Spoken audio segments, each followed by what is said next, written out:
राजगढ़ वालों की आवाज को क्या हो गया है? मोदी जी को तीसरी बार प्रधानमंत्री बनाना है या नहीं बनाना है? 400 पार करना है या नहीं करना है? राजगढ़ से रोडमल जी को जिताना है या नहीं जिताना है? तो ऐसी आवाज नहीं चलेगी। मेरे साथ दोनों हाथ उठाइए, उठाइए दोनों हाथ और विजय के संकल्प की मुट्ठी बींचिए। प्रचंड आवाज से बोलिए, भारत माता की, भारत माता की जय श्री राम, जय श्री राम, जय जय श्री राम। मंच पर उपस्थित श्रीमान मोहन यादव जी, मुख्यमंत्री मध्य प्रदेश शासन, श्री विश्वास सारंग जी, बहन कविता पाटीदार जी, बंसीलाल गुर्जर जी, नारायण सिंह पवार जी, गौतम टेंटवाल जी, विकास विरानी जी, दीपेंद्र चौहान जी, ज्ञान सिंह गुर्जर जी, चिंतामणि राठौड़ जी, हरिचरण तिवारी जी, राज्यवर्धन सिंह जी, और आज राजगढ़ की इस धरती पर ऐसे मौसम में भी हजारों की संख्या में आए हुए प्यारे भाइयों, बहनों, माताओं और मेरे जिगर के टुकड़े जैसे युवा मित्रों, आप सभी को नमस्कार। भाई और बहनों, अरे भाई बंद करो, वो फोन बंद करो, हो गया सब, बंद करो ना, काहे के इतने मचल रहे हो। भाई और बहनों, सबसे पहले जालपा भैया की, होड़ा वाली मैया की, स्वयं जी साका मंदिर की, बोड़ा मंदिर की, वैष्णो देवी मंदिर की, अंजनी लाल मंदिर की, बापूजी मंदिर की भूमि को प्रणाम कर कर मेरी बात की शुरुआत करना चाहता हूं। भाइयों और बहनों, मैं यहां आया हूं, एक प्रकार से ये विशिष्ट क्षेत्र है। रोडमल जी ने आपको लाखों वोट से जिताया था, जिताया था या नहीं जिताया था? दूसरी बार भी जिताओगे, मगर इस बार एक महत्वपूर्ण काम आप करोगे। जिन्होंने मध्य प्रदेश को बंटाधार किया था, वो दिग्विजय को हराकर आप हमारे रोडमल जी को जिताओगे। भाई और बहनों, दो बार इस देश की जनता ने मोदी जी को पूर्ण बहुमत दिया। 10 साल तक मोदी जी ने ढेर सारे काम किए। सारे काम अगर मैं गिनाने जाऊं तो 7 दिन की भागवत सप्ताह बैठ जाए, मगर कामों का अंत न आए, इतने काम किए। मगर मैं आज राजगढ़ वालों को कुछ ऐसे काम बताना चाहता हूं जो हजारों साल से देश की जनता जिसकी राह देख रही थी। भाइयों और बहनों, मुझे जरा बताओ, अयोध्या में राम मंदिर बनना चाहिए या नहीं बनना चाहिए? भैया मीडिया वाले सेट कर कर बैठ जाओ, जरा बैठ जाओ भाई, नीचे चलेगा फोटो बगैर, बैठ जाओ। अरे यार, यहां ही खड़ा रहने वालों, सेट कर कर बैठ जाओ, जरा बैठ जाओ। अयोध्या में राम मंदिर बनना चाहिए या नहीं बनना चाहिए था? कांग्रेस पार्टी, जिनके सलाहकार ये दिग्गी राजा है, वो कांग्रेस पार्टी 70 साल से राम मंदिर के मुद्दे को अटका रही थी, भटका रही थी, लटका रही थी। आपने मोदी जी को, भैया पुलिस वाले बीच में बैठ जाओ, जरा बैठ जाओ, जमीन पर बैठ जाओ, आप ही व्यवस्था कर रहे हो सारी। एक कांग्रेस पार्टी 70 साल से राम मंदिर के मुद्दे को अटका रही थी, भटका रही थी, लटका रही थी। आपने मोदी जी को दूसरी बार प्रधानमंत्री बनाया, 5 ही साल में केस भी जीता, भूमि पूजन भी किया और 22 जनवरी को प्राण प्रतिष्ठा कर कर जय श्री राम कह दिया। करोड़ों भक्त जिस घटना की राह देखते थे, और मोदी जी ने ठीक ही कहा है, ये 1000 साल का एक पल था भाइयों, 1000 साल का एक पल था। हम सब राह देखते थे, रामलल्ला टेंट से निकलकर भव्य मंदिर में बैठे और एक कांग्रेस पार्टी के शाहजादे राहुल बाबा, जानते हो ना राहुल बाबा को? अरे जानते हो या नहीं जानते हो भाई? ये राहुल बाबा को निमंत्रण भेजा, प्राण प्रतिष्ठा में आइए, मगर राहुल बाबा नहीं गए। क्यों नहीं गए भाई बताओ? डिग्गी राजा भी नहीं गए। क्यों नहीं गए? वो उनकी वोट बैंक से डरते हैं, वोट बैंक से डरते हैं। भाई और बहनों, जिनको निमंत्रण मिलने के बावजूद ना मंदिर गए ना अयोध्या गए, ये लोगों को कभी माफ नहीं किया जा सकता, कभी माफ नहीं। भाई और बहनों, मुझे बताओ राजगढ़ वालों, ये कश्मीर जो है हमारा है या नहीं है? अरे जोर से बोलो भाई, है या नहीं है? ये कांग्रेस के अध्यक्ष खड़गे जी कहते हैं राजस्थान एमपी वालों का कश्मीर से क्या लेन देन है? अरे खड़गे महाराज, इस देश को आप नहीं जानते हो। राजगढ़ का बच्चा बच्चा कश्मीर के लिए अपनी जान दे सकता है, जान दे सकता है। भाई और बहनों, 70 साल से कांग्रेस पार्टी धारा 370 को अपने अनौरस बच्चे की तरह संभाल कर बैठी थी। इसके कारण आतंकवाद बढ़ता था, कश्मीर के अंदर तिरंगा नहीं लहराया जाता था। मोदी जी ने 5 अगस्त 2019 को कश्मीर से धारा 370 को समाप्त कर दिया। और भाई और बहनों, आज हमारा कश्मीर भारत माता का मुकुटमणि बनकर समग्र विश्व के साथ तिरंगे के साथ सम्मान से खड़ा है। ये नरेंद्र मोदी जी ने किया है। और आतंकवाद को मोदी जी ने समाप्त कर कर, नक्सलवाद को मोदी जी ने समाप्त कर कर, 10 साल तक एक कांग्रेस की सरकार थी, सोनिया मनमोहन की सरकार थी। आए दिन पाकिस्तान से आलिया, मालिया, जमालिया, न जाने कौन कौन घुस जाते थे और बम धमाके करते थे। आपने मोदी जी को प्रधानमंत्री बनाया, पाकिस्तान ने फिर से गलती कर दी, उरी और पुलवामा में हमला किया।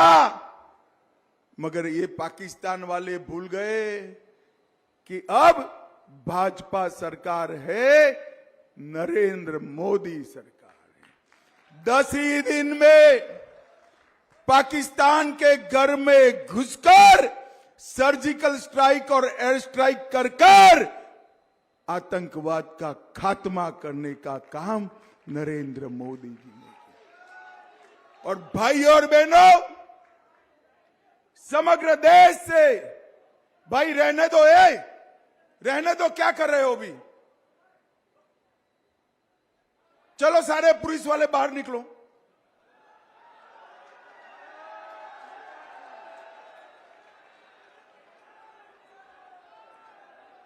और नरेंद्र मोदी जी ने सब बैठ जाइए जरा।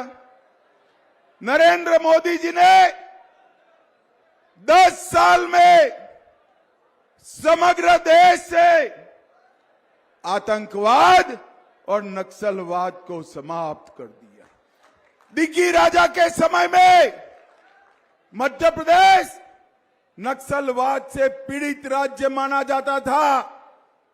आज भारतीय जनता पार्टी ने मध्य प्रदेश से नक्सलवाद को समाप्त करने का काम नरेंद्र मोदी जी ने किया। भाई और बहनों, कांग्रेस पार्टी सालों से गरीबी हटाने का बात करती थी। 4 पीढ़ी तक बात करी, मगर कुछ नहीं हुआ। 10 ही साल में मोदी जी ने 25 करोड़ गरीबों को गरीबी रेखा से बाहर निकालने का काम, 80 करोड़ लोगों को हर महीना 5 किलो अनाज प्रति व्यक्ति प्रति माह देने का काम नरेंद्र मोदी जी ने किया। 12 करोड़ शौचालय बनाने का काम नरेंद्र मोदी जी ने किया। 4 करोड़ लोगों को अपना घर दिया। 3 करोड़ लोगों को घर में बिजली दी। 10 करोड़ माताओं को गैस का सिलेंडर दिया और 14 करोड़ लोगों को घर में नल से जल देने का काम नरेंद्र मोदी जी ने किया। और भाई और बहनों, ये दिग्गी राजा का शासन था। मैं भगवान महाकाल का दर्शन करने गुजरात से आता था, गहरी नींद लग जाती थी अहमदाबाद से दाहोद आते आते। मगर जैसे ही दाहोद क्रॉस कर कर मध्य प्रदेश में घुसते थे, नींद पूरी खुल जाती थी, क्योंकि धड़ाम से गाड़ी गड्ढे में गिरती थी। मालूम ही नहीं पड़ता था कि रोड में गड्ढा है या गड्ढे में रोड है, मालूम ही नहीं पड़ता। किसान भाइयों बहनों, मुझे बताओ, खेत में पानी पहुंचाने की कोई व्यवस्था दिग्गी राजा ने की थी क्या? जोर से बोलो, की थी। 24 घंटा बिजली आती थी, किसान को 6,000 रुपया मिलता था, गरीब को 5 किलो अनाज मिलता था, 5 लाख तक का इलाज होता था, युवाओं के लिए शिक्षा की व्यवस्था थी क्या? और पूरा चंबल का इलाका डाकुओं से भरा हुआ था या नहीं था? नक्सलवाद था या नहीं था? अरे दिग्गी राजा, क्या मैंडेट मांगने आए हो? इतने साल तक भाग गए, भोपाल चले गए, अब राजगढ़ आए हो। राजगढ़ वालों को पूछो, आपको चाहते हैं या नहीं चाहते हैं? अरे बोलो भाई, चाहते हो क्या? ये दिग्गी राजा के साथ बंटाधार शब्द जुड़ गया है। राजगढ़ वालों, यहां बंटाधार करना है क्या? करना है क्या? और ये दिग्गी राजा के सलाह से राहुल बाबा ने अपने घोषणा पत्र में किया है कि कांग्रेस की सरकार आएगी तो मुस्लिम पर्सनल लॉ लाएंगे, माइनॉरिटी के पर्सनल लॉ। भाई और बहनों, सरकार तो आनी नहीं है, मगर फिर भी मैं आपको पूछना चाहता हूं, ट्रिपल तलाक फिर से लाना चाहिए क्या? अरे जोर से बोलो, लाना चाहिए। शरिया कानून से देश चलना चाहिए। कांग्रेस पार्टी पर्सनल लॉ की बात कर कर पिछले दरवाजे से देश में शरिया कानून लाना का बात करती है। और ये दिग्गी राजा, इनसे भी 2 कदम आगे।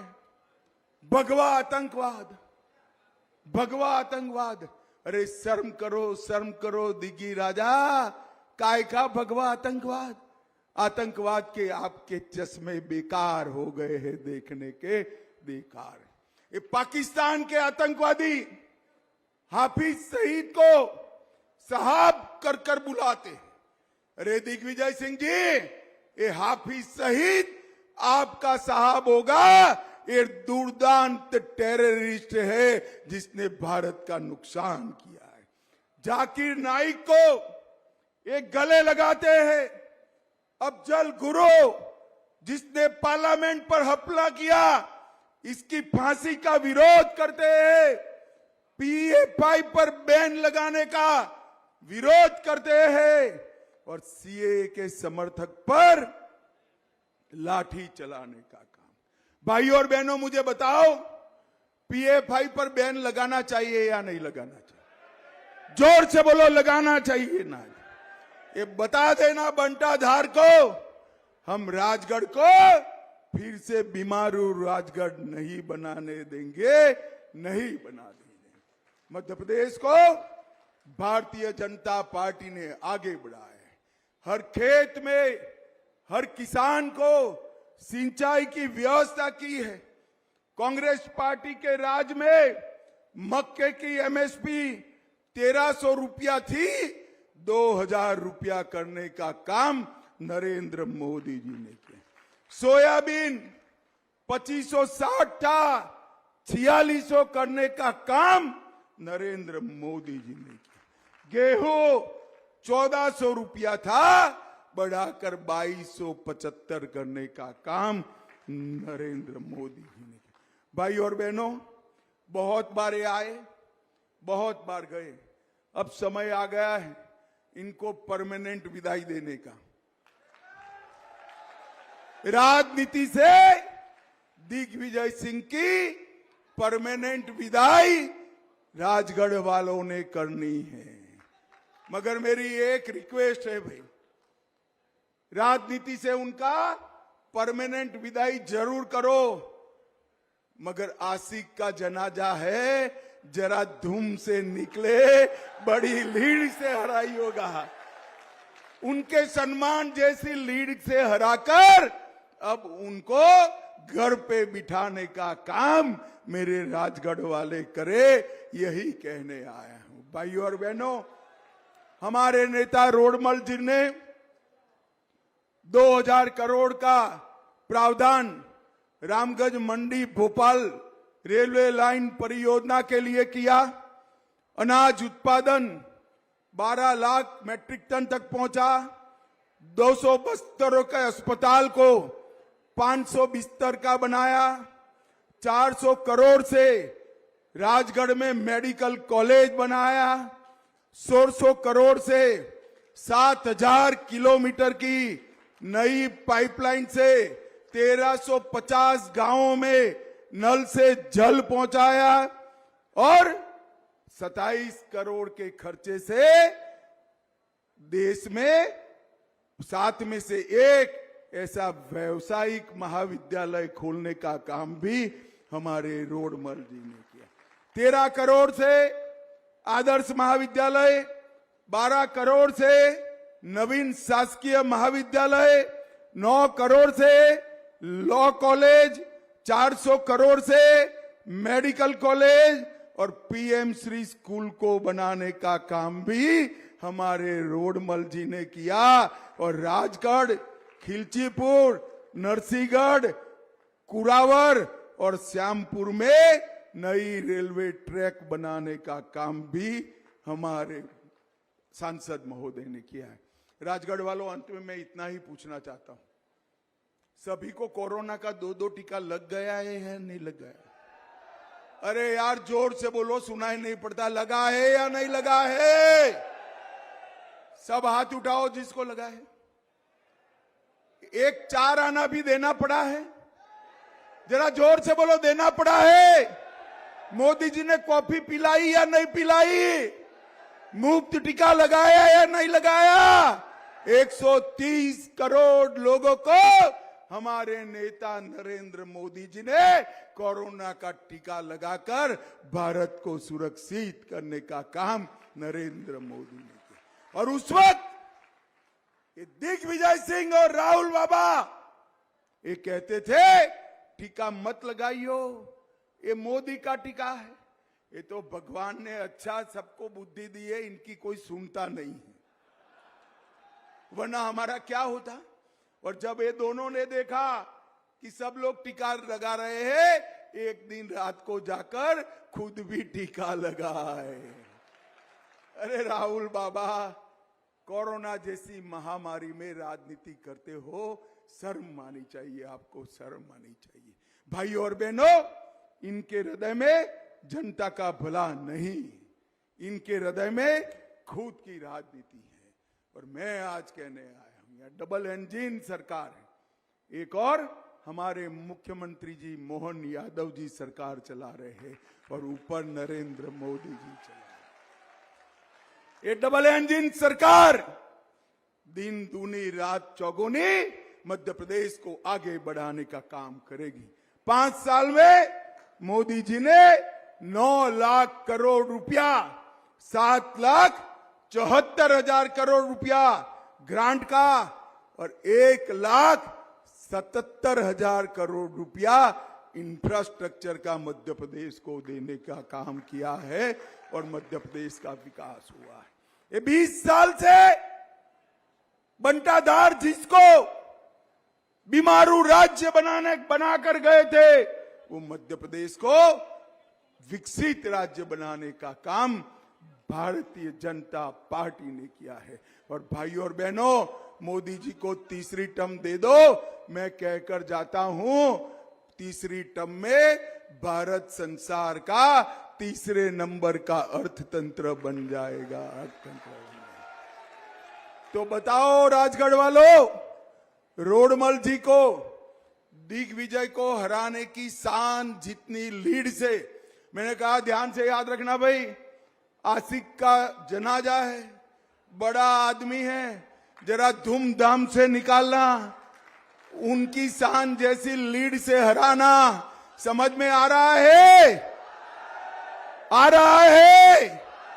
गत चुनाव से बड़ी लीड से रोडमल जी को जिताओगे, मोदी जी को तीसरी बार प्रधानमंत्री बनाओगे, 400 पार कराओगे, तो मेरे साथ दोनों हाथ उठाइए, उठाइए दोनों हाथ और जोर से बोलिए जय श्री राम, जय जय श्री राम, भारत माता की, भारत माता की, वंदे वंदे।